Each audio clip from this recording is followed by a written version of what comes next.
Good evening, my glip-glops. This is Thrash the Pondo Pons coming to you live from the Batlanken Bunker with a review for you. Now, in this time, as the world becomes increasingly coronaberged, we all need some kind of escapism. And what better escapism than post-apocalyptic fiction, huh? Anyway, I can't speak to everyone else's algorithms, but mine has been inundated with a plethora of top 10, top 5, top 100 lists of the greatest sci-fi of all time. Among those being post-apocalyptic fiction, and they all have one thing in common. They omit my personal favorite, Greybeard, by Brian Wilson Aldiss, OBE. After mentioning this omission on several occasions, people have taken to tell me, well, if you love Greybeard so much, why don't you marry it? No, what they really say is, if you love it so much, review it yourself. Heck, I am Greybeard. Anyhow, without further ado, Greybeard is the story of the titular character, Greybeard, otherwise known as Algernon Timberlane, or Algie to his friends. And he lives at a time where above-ground atomic testing has caused the Van Allen belts to suddenly, temporarily, crash down onto the Earth, causing worldwide radiation sickness, ranging from to pretty severe. But people survive that. What happens afterward is an even bigger problem. They realize, dun dun dun, the world has become globally sterilized. Now, Algie, a preschool at this time, along with his future wife, who he meets through a childish prank, is now one of the last generation. And the story takes place a solid 50 years later, where in his mid-50s, he's now one of the youngest people on Earth. Kind of a boat I'm in, only I'm one of the oldest. Regardless, effectively, the world is told through classic Brian Aldiss world building.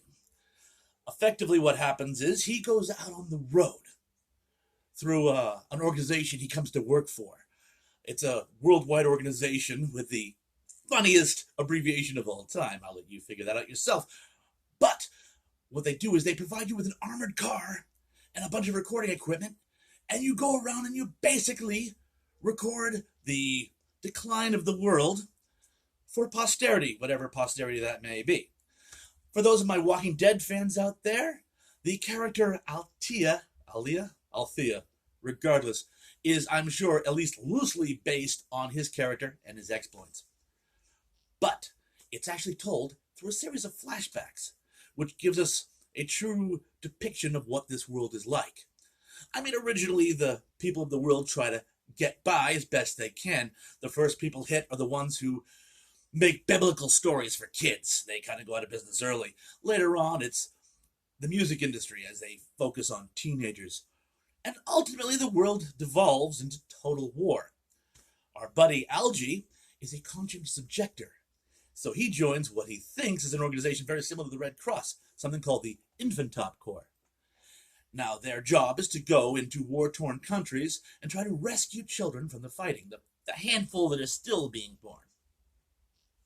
Well, actually, they are a paramilitary organization, and their sole purpose is to go into the third world, grab what few children are still being born, and bring them back to the UK so that they can survive. Kind of a Children of Man feeling going on, you know? But I'll leave that up to you.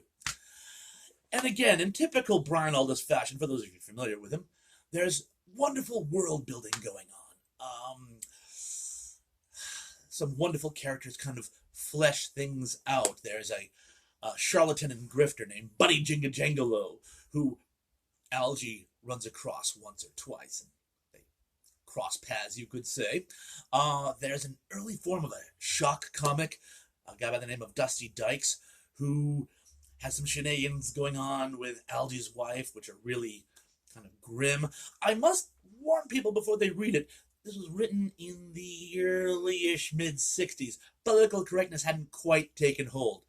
It's a little dated in places and a little cringeworthy in others, but it is a riveting read.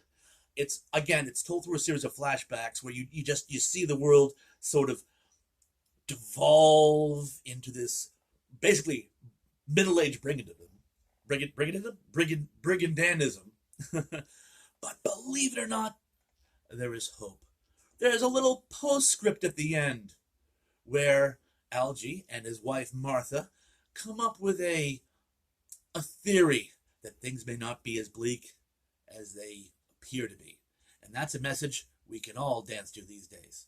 So anyway, once again, Brian and Aldiss, give it a try. Add it to a list. Make it your number 11. I don't care. If you like it, I have some 12, 13s, and 14s you might like. Brian Aldiss, R.I.P., I mean to say. Very underrated writer and can be appreciated by all. All for now. Thrash of Pawns.